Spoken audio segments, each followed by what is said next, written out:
حالا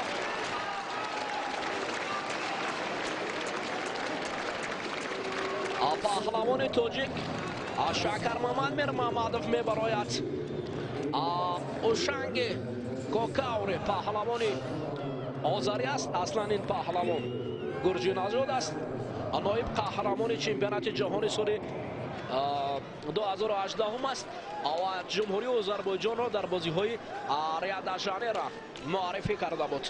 شاکرماماد میرمامادوف پهلوان تاجیک جایزه‌دار بازی‌های آسیایی است. چند بعد به هجوم می‌گذارد. اینجا گوشتید خوب میگوید اوشانگی کوکاوری. شاکرماماد هجوم میکند. قفا رفتنی نیست.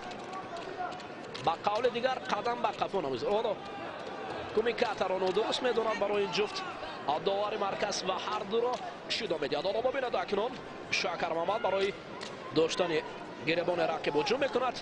برای چی باشد که اوشانگی چنگال نمیگیرد. حالا خود را آرام نشان میدهد. و شاکرماماد میرمامادوف از سمت دیگر هجوم کرده را برای خود مجایسته میداند. اینجا خطر هم بود برای این دو پهلوان. اکنون فاصله دورتر میشود. اوشانگی سمت دیگر را پیش میگیرد. برای شکر هم شایسته میدارند. این را ببینید از سمت دیگر ایپون نشان میدهد. انا نایب قهرمان گشتن جدای جهان از دست شاکرماماد میرمامادوف شکست میخورد. باور کنید عجب پرتافت زیبایی وزری بگذاری نکنند. نمیدونم براستی این پرتافت خیلی هم جالب بود. مبارک شود. انا دیدید من گفتم هراس نداره شاکرماماد میرمامادوف. حالا ما توی تماشا پیش از نبر نداریم اما اینجا خیلی عالی کار کرد. آفرین. انا این دیگر از کشتن گرفتن. دیدید بعضا حالت چنین کار کردن هم لازم است.